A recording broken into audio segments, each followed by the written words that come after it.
kalau kita bertemu dengan orang-orang yang mencaci maki keturunan Nabi, sebaiknya kita nggak usah ikut-ikutan. Masalah betul atau tidaknya keturunan Nabi, mereka keturunan Nabi, itu bukan urusan kita. Kalau mereka menipu, itu urusan mereka dengan Allah.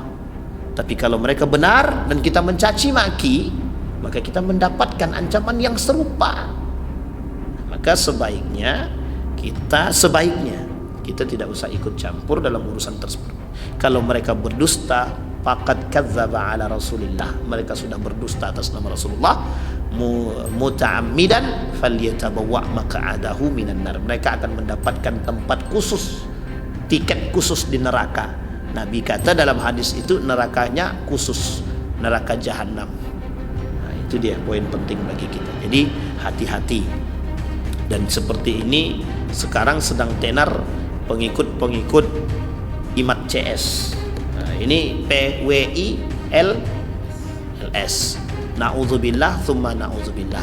Tidak usah ikut-ikutan. Kalau memang ternyata Bapak Ibu sepakat bahwa mereka bukan daripada keturunan baginda Nabi Muhammad sallallahu alaihi wasallam, tidak ada masalah, Pak. Orang kafir saja yang baik dengan kita tidak boleh cela mereka, apalagi mereka muslim masih bersahadat. Jadi jangan ikut-ikutan. Misal Bapak Ibu yakin mereka bukan keturunan Nabi, tidak usah ikut-ikutan mencela dan mencaci maki. Sekarang kita masuk pada dosa besar yang ke-14. Ini memang persoalan dosa besar ni ngeri-ngeri sedap. Kalau dibahas tak tahu dari tak tahu jadi tahu. Kalau sudah tahu kita harus jaga-jaga. Al-kabiratur rabi'ah asyarah. Al-kadhibu 'ala Allahi wa 'ala rasulihi sallallahu alaihi wasallam. Dosa besar yang ke-14, berdusta atas nama Allah dan berdusta atas nama Rasulullah sallallahu alaihi wasallam.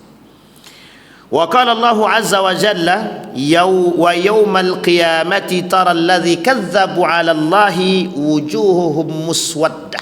Kata Allah dalam Al-Qur'an,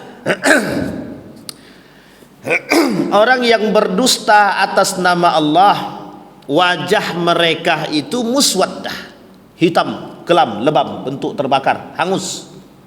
Kata Allah dalam Al-Quran di hari kiamat.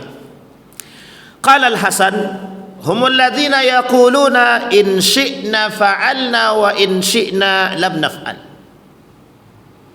Apa maksudnya itu? Maksudnya begini, kata Al-Hasan, bentuk daripada kedustaan terhadap Allah itu adalah bersumpah bukan atas nama Allah. Contoh, kalau mudah-mudahan kami bisa melakukan perbuatan tersebut, kalau kami sanggup kami lakukan, kalau kami tak sanggup tak sanggup. Atau ada orang yang berdusta membawa wallahi Bapak Ibu sekalian yang berbahagia, demi Allah, bersumpah atas nama Allah, demi Allah, travel kami ini amanah, kami menjualnya sekian. Nah, misal tahu-taunya sampai di Mekah berubah hotelnya, Pak. Nah, yang dijual A, yang didapat B, pakai bawa nama demi Allah. Itu satu contoh. Jadi wa in syi'na naf'al au fa'alna wa in syi'na lam naf'al. Wa qala Ibnu al-Jauzi fi tafsirihi an hadhihi al-ayah, wa qad dhahaba ta'ifatun min al-ulama ila anna al-kadhiba 'ala Allah wa 'ala rasulih kufrun yanqulu 'anil millati. Orang yang berdusta atas nama Allah dan Rasulnya, mereka berada dalam kekufuran. Yanqulu 'anil millah, pindah agama, kata dia. Nah, tapi ini jangan dipahami mentah-mentah. Nanti kita jelasin. Ini penjelasan daripada Ibnul Jauzi. Oke, Ibnul Jauzi. Dia kata orang yang berdusta atas nama Allah, mereka, kata Ibnul Jauzi, kufrun yanqulu 'anid din au an millatihi. Dia keluar atau pindah daripada agama. Wala raibun anna al-kadhiba 'ala Allah wa 'ala rasulih fi tahlili haramun wa tahrimu halalin. kufrun. Salah satu bentuk yang lain, orang yang berdusta atas nama Allah dan Rasulnya menghalalkan yang haram dan mengharamkan yang halal. Ini juga bagian daripada dusta terhadap Allah dan Rasul. Nanti kita kasih contohnya satu-satu. Wa inna masya'nu fil kadhib alaihi fima siwa dzalika. Wa qala Rasulullah sallallahu alaihi wasallam man kadzdzaba alayya bunya lahu baitan fi jahannam. Kata Nabi, barang siapa yang berdusta atas namaku, kata Nabi, dibangunkan rumah bagi mereka di neraka jahanam.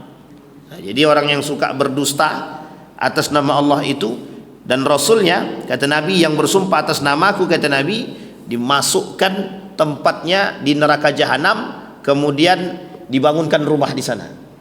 Oh, berarti enak dong Ustaz dapat rumah di neraka jahanam. Coba bayangkan tuh, apa enaknya neraka jahanam tuh? Neraka jahanam tuh kata Nabi, neraka bapaknya segala neraka. Neraka itu dalam Al-Quran ada 8. Pintu dari segala neraka itu, itulah jahanam tadi itu. Kalau bahasa lain kata para ulama, orang-orang yang berdusta atas nama Allah dan Rasulnya ini, mereka ini munafiqun zahirun, zahir kemunafikannya. Kata Imam Hasan Al-Basri, izharul Islam wa ibtalul kufri, munafik itu. Nampak di depan Islam, di belakang ni kufur dia, kafir dia. Nanti kita lihat. Baik, sekarang kita lihat apa bentuk-bentuk daripada orang-orang yang berdusta atas nama Allah dan Rasulnya. Orang-orang yang menjawab pertanyaan orang lain yang bertanya tentang agama tanpa ilmu. Kita ambil contoh sederhana. Saya tanya Bapak Ibu, apa hukum jual beli kucing? Bang Raja, apa hukum jual beli kucing? Halal. Kata Imam Syafi'i boleh. Hati-hati bang, terjebak dalam al-kadhibu ala Allah. Kata Ustaz Adi Hidayat, kalau tak tahu kita jawab, bukan tak tahu, wallahu a'lam bis-shawab gitu. Sampai sini paham ya Pak? Ada orang yang menjawab pertanyaan tentang agama dan dia menfatwakan sendiri. Itu bagian daripada al-kadhibu ala Allah, berdusta atas nama Allah. Hukum jual beli kucing, ittafaqal ulama ala tahrimihi, keharamannya disepakati oleh para ulama. Jual beli kucing, semua binatang itu termasuk anjing, jual belinya pun haram. Jual beli anjing itu haram. Nah, termasuk kucing, jual beli kucing itu haram. Maka kata para ulama min ba'di Syafi'iyah, cara memperjualbelikan kucing itu bukan jual beli, tapi menukar atau membayar jasa atau perawatan kucing. Itu kata para ulama. Nah, yang dimaksud dengan al-kadhibu ala Allah tadi, ada orang yang sok tahu tentang hukum dan fatwa mengatasnamakan. Ketika ditanya apa hukumnya laki-laki pakai kain sutra, halal, itu kan cuma kain biasa. Nah, ini namanya jawab dengan nafsu tanpa ilmu.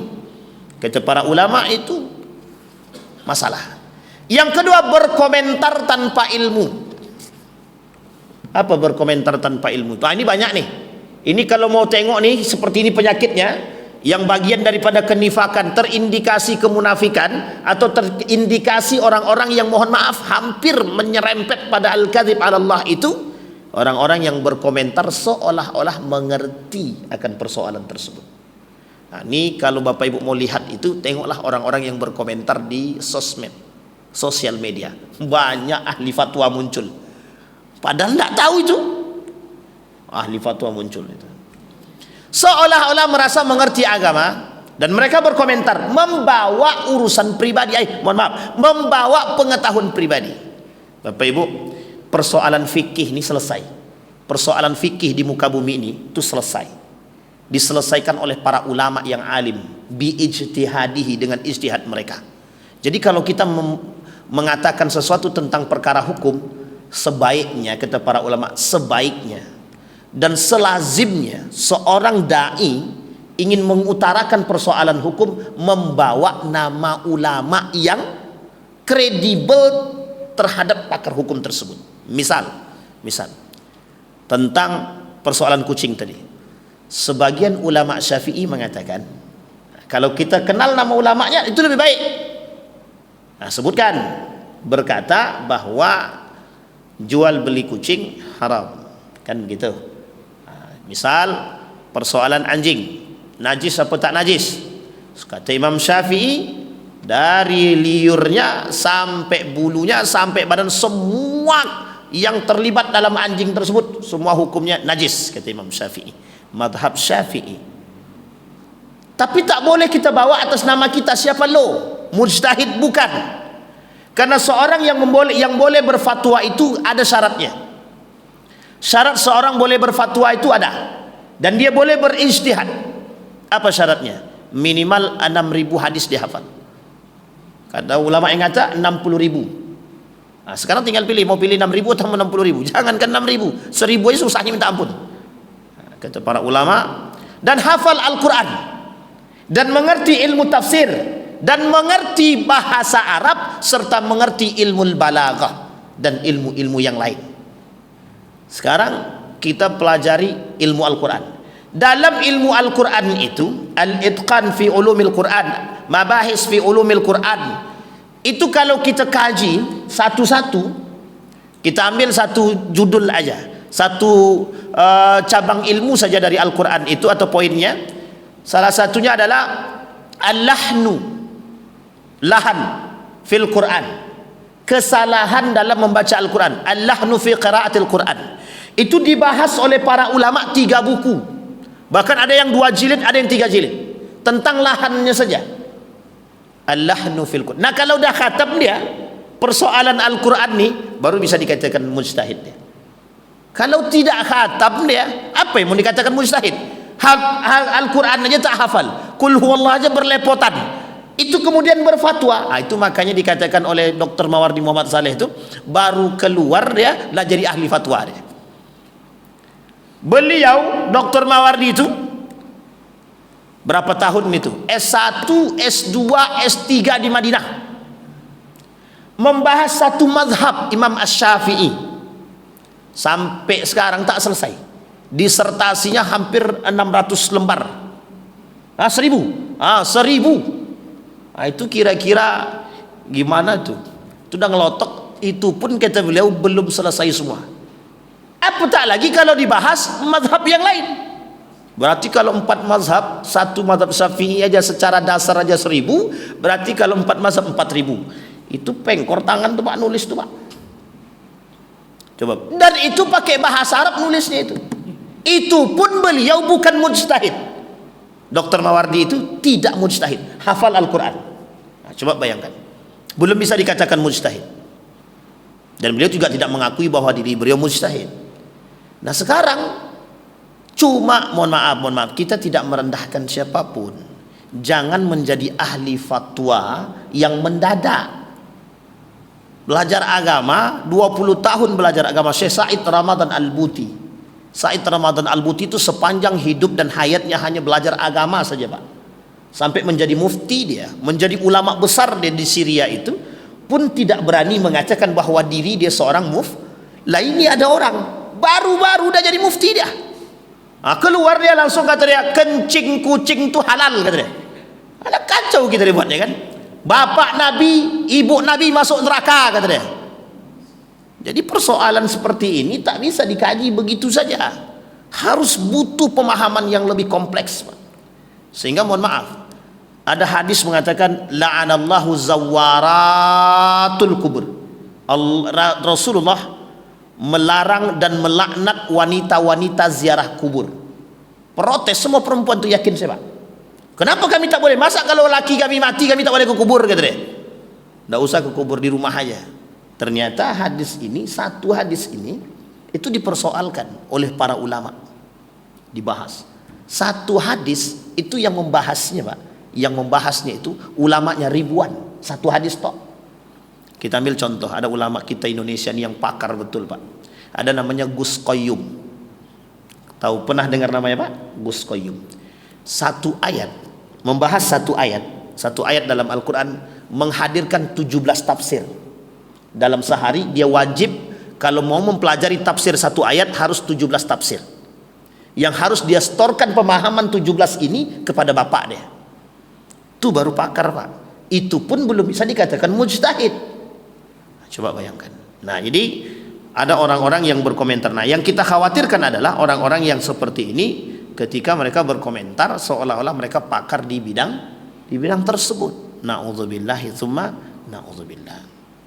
Yang kedua, yang ketiga, ada orang yang berdusta atas nama Rasulullah. Ini sering terjadi. Dia berkata begini. Dia bilang perempuan, Nabi pernah berkata bahwa menyentuh perempuan itu tidak ada masalah kalau sedikit. Misal contoh. Dia bawa nama Nabi, itu mesti dusta itu. Mesti dusta. Nah, maksudnya apa? Ada orang yang mengatakan ini hadis padahal bukan hadis. Termasuklah salah satunya sebagian besar itu orang-orang yang mengatakan, kata para ulama, orang-orang yang membuat-buat hadis. Ada namanya hadis palsu namanya. Nah, hadis-hadis palsu ini, Pak, hadis-hadis palsu ini ikhtilaf para ulama. Berbeda pendapat para ulama. Mayoritas para ulama mengatakan bahwa hadis palsu ini tidak boleh diterima kecuali doa. Kecuali doa. Nah, doa ini pun sebenarnya tak pakai hadis pun tak masalah. Ya Allah, jatuhkanlah, ya Allah berikanlah kami duit, ya Allah. Tidak ada dalam hadis Nabi itu, Pak. Tapi bolehkah kita berdoa demikian? Ibahatuhu, dibenarkan dan dibolehkan oleh para ulama. Kita berdoa. Tapi apakah ada dalam hadis Nabi? Jangankan hadis Nabi, hadis palsu pun tak ada. Kan begitu? Nah, jadi, tapi kenapa dibenarkan oleh para ulama? Hanya terikat pada doa. Karena doa itu tanpa hadis pun kita boleh. Yang penting kita mintanya yang baik. Ya Allah, datangkan khamar di rumahku, ya Allah. Itu mustahil. Tidak mungkin itu Allah kabulkan. Dan itu bertolak belakang daripada sifat kebaikan. Nah, ada orang yang mengatakan ini datang dari Nabi padahal bukan hadis Nabi. Nah, maka harus berhati-hati. Para dai juga harus begitu, Pak. Siapapun di antara kita harus berhati-hati terhadap hadis-hadis palsu. Makanya Bapak Ibu, sebelum kita menyampaikan hadis perlu, Pak, kita tinjau nih hadis nih. Dhaifkah dia, palsukah dia? Dan ini pun di kalangan para ulama ikhtilaf. Kita ambil contoh. Kata Nabi, Allahumma laka sumtu wa bika amantu ala rizkika aftartu birahmatika ya arhamar rahimin. Kalimat terakhirnya birahmatika ya arhamar rahimin itu tidak ada. Birahmatika ya arhamar rahimin itu tidak ada. Tapi karena ini doa, para ulama tidak mempertikaikan. Sehingga meskipun hadis ini berbicara hadis ya, hadis tentang doa ini lemah sangat. Sebagian lagi mengatakan ada yang menghasankan, sebagian lagi melemahkan. Tapi karena ini persoalan doa, tidak dipersoalkan oleh para ulama. Makanya kenapa Majelis Ulama Indonesia tidak mempersoalkan doa Allahumma laka sumtu wa bika amantu. Tapi bagi orang yang berpegang teguh dengan hadis yang sahih, itu bid'ah itu. Hadis ini tak bisa dipakai. Karena doanya bukan itu. Doa buka puasa itu adalah yang paling sahih, Bismillahirrahmanirrahim. Makan dia. Setelah makan baru dia berdoa. Zahabat dhama wabtallatil uruq wa thabatal ajru insyaallah. Itu hadisnya sahih. Pertanyaannya, sedangkan hadis palsu saja dalam doa tidak dipersoalkan, apalagi hadis itu masih derajatnya dhaif, lemah. Sampai di sini bisa dipahami. Tapi jangan dibuat-buat. Kalau itu bukan hadis, jangan dibikin hadis. Kita ambil contoh. Man fariha bidukhuli Ramadan faqad harramallahu jasadahu 'alan nar. Barang siapa yang bahagia akan kedatangan bulan suci Ramadan, diharamkan oleh Allah jasadnya masuk neraka. Mayoritas ulama mengatakan hadis ini palsu. Hadis ini palsu. Berarti orang yang berbicara tentang itu bagaimana, Ustaz? Makanya perlu ada ilmu untuk mencari tahu tentang hal demikian. Meskipun ada salah satu di antara ulama hadis yang mengatakan hadis ini hanya lemah sangat, bukan palsu. Tapi Syekh Ali Mustafa Ya'qub mengatakan, ulama atau imam Masjid Istiqlal pada masanya mengatakan hadis ini palsu. Kata Ustadz Dr. Ahmad Sarwan dalam pembahasannya mengatakan hadis ini palsu. Nah, yang menjadi persoalannya yang berdusta atas nama Nabi itu yang mana, Ustaz? Tapi kan kami cuma menukil. Nah, ini dia persoalannya, Pak. Maka kalau kita ingin menukil sesuatu, perlu kita memahami keberadaannya. Nah, sekarang kita kan sudah mudah, Pak. Sudah enteng. Klik aja di situ. Misal tentang hadis yang tadi, man fariha bidukhuli Ramadan. Hadis ini palsu atau dhaif. Keluar pembahasan para ulama semua di situ, Pak. Di Google itu. Jadi kita sudah bisa memahami itu, tidak perlu repot. Kalau dulu tidak, Pak, cari hadisnya, buka Fathul Bari, buka Syarah Muslim, buka Al-Bukhari, cari hadisnya, Pak. Dicari sampai dapat. Kita cari buka buku sekian banyak gitu. Tapi sekarang kan tidak perlu. Klik, ada namanya Maktabah Syamilah, tinggal klik itu, selesai keluar semua. Nah, meskipun ya, kita perlu mencari itu, ya, kita perlu mencari hal tersebut yang cukup recommended atau bisa direkomendasikan. Karena mohon maaf, ada yang tidak jujur dalam persoalan web ini. Nah, ini dia. Apa maksudnya tidak jujur, Pak Ustaz? Hadis itu dipertentangkan oleh para ulama, ada yang mengatakan hasan, ada yang mengatakan lemah, ada yang mengatakan sahih. Yang diambil yang sahih, yang dicantum yang sahihnya doang. Yang lain dikatakan hadis ini nggak benar. Padahal masih derajat hasan. Kalau derajat hasan dan dhaif, derajat hasan itu hampir sama dengan sahih. Kalau hadis ini dhaif pun oleh Ibnul Qayyim Al-Jauziyah, ulama itu mengatakan tidak apa-apa kalau kita ambil faidahnya. Nah, jadi diamalkan hadis lemah itu boleh, Pak. Itu Ibnul Haytham, kemudian Ibnu Hajar Al-Asqalani mengatakan hadis dhaif itu masih bisa dipakai. Sampai di sini bisa dipahami, Bapak Ibu, ya.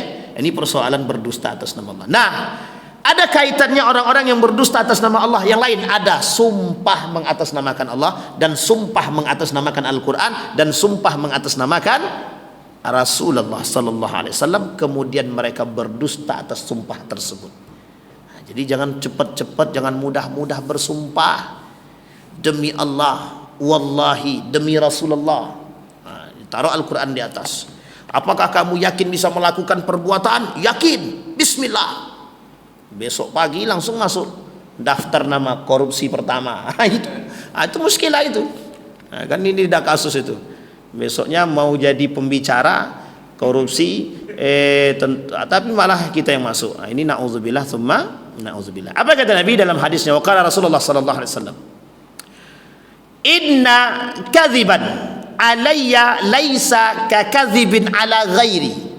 Orang yang berdusta atas namaku, kata Rasulullah sallallahu alaihi wasallam, tak sama dengan berdusta atas nama yang lain.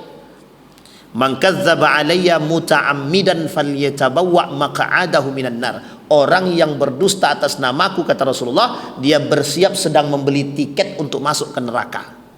Nah, dia sudah menyediakan tiket untuk masuk neraka itu. Nah, ini maka jangan mudah-mudah kita bersumpah, karena memang tidak dianjurkan kita untuk bersumpah. Baik, Bapak Ibu sekalian yang berbahagia. Nah, ini poinnya. Termasuklah orang yang menghalalkan yang haram, mengharamkan yang halal. Contoh yang pernah kita sampaikan, kita katakan khamar itu haram, datang orang lain mengatakan kalau sedikit kan tidak mabuk, berarti tidak haram. Karena haram kan karena muskirnya saja. Haramnya minuman keras itu karena memabukkan. Jadi kalau tidak memabukkan tidak haram, halal kok. Wah, ini berarti dia membuat-buat. Alkohol itu halal apa haram? Jangan cepat-cepat mengharamkan. Nah, ini masalah tuh. Maka kita perlu tinjau dalam beberapa aspek. Nah, kalau ada orang yang tiba-tiba berfatwa langsung halal haram, sementara dia tidak mengerti keilmuannya atau ilmunya, maka itu menjadi persoalan. Nah, masuk dalam hal yang lain adalah orang yang tidak mempercayai Rasulullah. Itu masuk dalam berdusta atas nama Allah. Bahasa lainnya, ingkar sunnah itu bagian daripada orang-orang yang tidak suka atau yang termasuk orang-orang berdusta atas nama Rasulullah. Nah, maksud sebenarnya ada poin yang lain yang berdusta atas nama Rasulullah. Apa itu? Mengaku cinta Rasulullah tapi membalut cinta tersebut dengan kemaksiatan. Itu bagian daripada kemunafikan. Maksudnya apa tuh Pak Ustaz? Kita ambil contoh ya Bapak Ibu ya. Maulid Nabi, mengaku cinta sama Nabi, tapi dalam acara Maulid Nabi ada joget-joget perempuan biduan pakai musik-musikan, di belakangnya ada yang minum khamar dan narkoba. Tapi tidak ada yang begitu Pak Ustaz, tergantung tempat. Sampai sini paham Bapak Ibu ya? Ini berdusta atas nama Rasulullah, mengaku cinta kepada Rasulullah, tapi ternyata mereka bermaksiat dalam acara cinta kepada Rasulullah. Nah, ini hati-hati betul nih Pak. Ada contoh yang lain berdusta atas nama Rasulullah? Ada. Mengaku cinta kepada Rasulullah tapi tak cinta kepada ahlu baiti Rasulullah sallallahu alaihi wasallam. Kata Nabi, barang siapa yang mencela keturunan Nabi, maka dia telah mencela Nabi.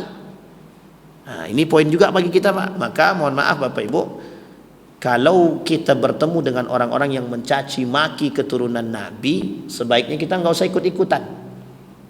Masalah betul atau tidaknya keturunan Nabi, mereka keturunan Nabi, itu bukan urusan kita. Kalau mereka menipu, itu urusan mereka dengan Allah. Tapi kalau mereka benar dan kita mencaci maki, maka kita mendapatkan ancaman yang serupa. Maka sebaiknya kita tidak usah ikut campur dalam urusan tersebut. Kalau mereka berdusta, faqad kadzdzaba ala Rasulillah, mereka sudah berdusta atas nama Rasulullah, muta'ammidan falyatabawwa maq'adahu minan nar. Mereka akan mendapatkan tempat khusus, tiket khusus di neraka. Nabi kata dalam hadis itu nerakanya khusus, neraka jahanam. Nah, itu dia poin penting bagi kita. Jadi hati-hati. Dan seperti ini sekarang sedang tenar pengikut-pengikut Imat CS. Nah, ini PWILS. Na'udzubillah tsumma na'udzubillah. Tidak usah ikut-ikutan. Kalau memang ternyata Bapak Ibu sepakat bahwa mereka bukan daripada keturunan baginda Nabi Muhammad sallallahu alaihi wasallam, tidak ada masalah Pak. Orang kafir saja yang baik dengan kita tidak boleh cela mereka, apalagi mereka muslim masih bersahadat. Jadi jangan ikut-ikutan. Misal Bapak Ibu yakin mereka bukan keturunan Nabi, tidak usah ikut-ikutan mencela dan mencaci maki. Cukup kita pahami dan kita yakini dalam diri kita. Tapi kalau ternyata mereka benar daripada keturunan Nabi, kita termasuk orang yang cukup aman karena tidak mencaci maki mereka. Ini poin penting yang harus kita sampaikan. Ini akhlak Pak, akhlak. Nabi di dalam Al-Quran, di dalam surat Al-Mujadilah itu atau Mujadalah itu disampaikan Pak, orang yang ingin berbicara dengan Nabi dulunya itu harus pakai sedekah. Tapi kemudian ayat tersebut Allah hapus hukumnya, Allah ganti dengan ayat yang baru. Apa gantinya dengan ayat? Barang siapa yang ingin berbicara dengan Rasulullah, silahkan tanpa harus sedekah. Begitulah kemuliaan Rasulullah. Maka Nabi punya kemuliaan. Nah, keturunan Nabi ini juga memiliki kemuliaan. Nah, bahasa kata guru saya, menghormati mereka sebatas pada takzim kepada kakek mereka. Nah, tapi kalau dia keturunan Nabi ternyata ugal-ugalan, mabuk-mabukan, kan kita tak perlu ikuti. Kita ikuti yang baik. Baik Bapak Ibu sekalian yang berbahagia. Itu yang dosa besar yang ke-14. Namanya al-kadzibu 'ala Allahi 'azza wa jalla wa 'ala Rasulillah. Orang yang berdusta atas nama Allah dan berdusta atas nama Rasulullah. Termasuklah di sini Bapak Ibu orang-orang yang memperjualbelikan agama. Nah, ini orang yang memperjualbelikan agama sama-sama nih Pak, orang-orang yang memperjualbelikan agama ini sama. Di dalam Al-Quran, di dalam hadis baginda Nabi Muhammad SAW yang dinukil oleh Imam An-Nawawi dalam kitabnya At-Tibyan fi Adab Hamalatil Quran. Kata Imam Nawawi, ada model orang yang memperjualbelikan Al-Quran, dan ini termasuk daripada bagian orang-orang yang memperjualbelikan agama. Apa contohnya? Orang yang mengerti Al-Quran memperjualbelikan Al-Quran demi dunia. Ini sama Pak, berdusta atas nama agama dan berdusta atas nama Allah. Semua ini disebut sebagai pengkhianat. agama. Al-khiyanatu 'ala ad-din, berkhianat terhadap agama. Sampai di sini bisa dipahami Bapak Ibu? Aman Bapak Ibu ya? Baik. Sekarang kita masuk kepada al-khamisatu, al-kabiratul khamisatul ashar. Dosa besar yang ke-15. Al-firaru minaz zahfi. Apa maksudnya? Orang yang lari dalam perperangan. Kata Nabi salah satu tanda orang munafik. Tanda orang munafik itu dalam hadis Nabi katanya 4. Dia ada 3 dalam hadis pertama, hadis kedua ada 4. Salah satu di antaranya adalah orang yang lari dari perperangan. Di dalam Al-Quran Allah berkata, wa may yuwallihim yawma idzin duburahu illa mutaharrifan liqitalin aw mutahayyizan ila fi'atin faqad ba'a bi ghadabin minallah wa ma'wahu jahannam. Baik. Wa bi'sal masir. Ada orang yang berpaling daripada perintah untuk berperang, yang perintah itu datang dari Allah, diturunkan kepada baginda Nabi Muhammad SAW. Ini pernah terjadi pada masa Nabi. Ketika baginda Nabi Muhammad SAW memerintahkan sahabat untuk berperang dalam perang Uhud. Ini saya ulang lagi nih, dalam perang Uhud. Apa kata kaum munafik? Kami tidak mau membunuh jiwa kami sia-sia. Jelas-jelas jumlah mereka lebih banyak sementara kami sedikit. Ngapain kami harus ikut berperang? Kata kaum munafik. Nah, karakteristik ini sama Pak. Orang munafik itu nerakanya jahanam. Makanya Allah sebutkan dalam Al-Quran. Dan Nabi sebutkan salah satu karakternya orang munafik adalah lari dalam berperang. Ketika diperintahkan berperang mereka berpaling. Uniknya orang munafik itu Pak, ketika dalam berperang itu, perang Uhud itu, mereka datang tuh Pak, ikut. Ketika mau berperang, mereka paling belakang Pak. Biar yang lain mati dulu katanya. Nanti kalau sudah mati mereka kabur. Tapi kalau posisi ini kuat, posisi umat muslim ini kuat, dia seolah-olah berdiri paling, kami berperang. Begitulah ciri khasnya orang-orang munafik itu. Orang munafik itu penakut, pengkhianat, itu yang disampaikan oleh Nabi. Termasuk sama kayak orang Yahudi. Yahudi itu kan besar suara aja. Kalau bahasanya besar suara. Israel itu, Bani Israel itu besar suara. Tapi penakut itu Pak. Ketika Nabi Musa suruh, silahkan kalian masuk ke dalam gua itu. Apa kata mereka? Masuk ajalah dirimu Musa sama Tuhanmu. Nanti kalau sudah menang kasih tahu kami. Gitu. Kalau sudah aman baru kasih tahu kami. Wah, itu coba karakternya orang Bani Israel itu. Nah ini yang dicontoh oleh karakternya orang-orang munafik. Orang munafik itu mengatakan bahwa, kata orang munafik itu, berperanglah, kami tidak akan berperang karena kami tidak akan mau membiarkan jiwa kami ini mati sia-sia. Nah orang sekarang takut berperang. Orang-orang sekarang takut Pak. Nanti bahasanya begini, siap Ustaz, kami cukup jihad di rumah tangga kami aja. Nah, ini ciri-ciri khas kemunafikannya nampak kalau mereka mengatasnamakan Allah dan Rasulullah, tapi karena ketakutan mereka maka terkategorikan sebagai orang-orang yang munafik. Nah, ini hati-hati betul nih Pak. Jangan sampai kita termasuk dalam kategori orang-orang yang mohon maaf munafik atau lari daripada perperangan. Nah sekarang kan tidak ada perang Pak Ustaz. Memang sekarang tidak ada perang. Nah, terus bagaimana Pak Ustaz? Sekarang itu pada ayat selanjutnya Allah kata begini, Al-an khaffafallahu ankum wa alima adna fikum dha'fa fa in yakum minkum mi'atun sabiratun yaghlibu mi'atain wa iyyakum minkum alfun yaghlibu alfaini biidznillah wallahu ma'as sabirin. Sekarang perang ini tak ada secara fisik, tapi perang ini ada secara akal. Maka disebut dengan perang pemikiran. Apa yang harus dilakukan oleh umat muslim hari ini? Melawan mereka dengan berfikir. Mereka kata mereka begini, ini dalam perang pemikiran ya, kata mereka begini, tidak ada campur tangan Tuhan dalam urusan politik. Kita lawan Pak. Siapa bilang Islam tidak pernah berbicara politik? Tidak ada Islam tidak ada perannya Islam dalam kemerdekaan Republik Indonesia. Siapa bilang? Nah, ini kaum munafik semua nih. Islam kata nikah beda agama haram, kata mereka nikah beda agama mubah, boleh. Yang kayak gini harus kita lawan. Kenapa harus kita lawan? Lah kalau Bapak Ibu diam semua kita Pak. Jadi sesuatu yang hari ini tersebar dalam bentuk kemungkaran dan perubahan bahasa yang merusak, itu karena diamnya kita semua. Contoh, bahasa yang sederhana yang merusak kita hari ini itu, yang hampir terjebak kita dalam kemusyrikan dan hampir terjebak kita dalam kekufuran. Yang memberi kami makan itu bukan Allah, tapi karena pekerjaan kami yang kami kerja menghasilkan duit, yang dari duit kami bisa membeli beras, dari beras kami bisa memasak, dan dari memasak kami bisa memakan.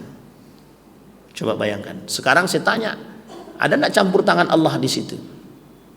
Kalau bagi kita orang beriman, pasti ada campur tangan Allah.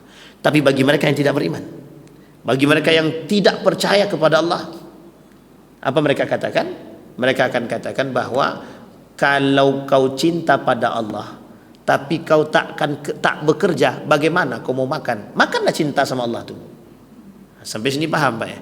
Tapi dia tak tahu, tak semua agama itu bisa dinalar dengan akal. Bapak Ibu pasti pernah merasakan. Nih saya kasih contoh. Bapak Ibu sedekah. Ini sedekah nih. Tiba-tiba datang orang datang membantu. Atau tidak usah sedekah lah. Bapak Ibu secara naluri ketika Bapak Ibu membantu orang lain, tiba-tiba ada orang datang membantu Bapak Ibu. Pertanyaannya, ada tidak segala sesuatu itu yang sifatnya tiba-tiba? Tidak ada Pak.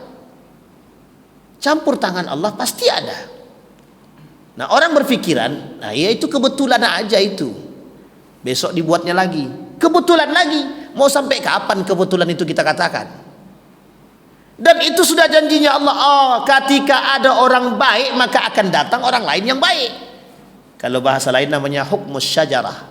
Tahu Bapak Ibu hukmus syajarah itu? Hukum apa namanya? Hukum apa? Hukum pohon. Kita menanam, kita memetik. Jadi kalau kita berbuat baik, jangan salah kalau nanti ada orang berbuat baik.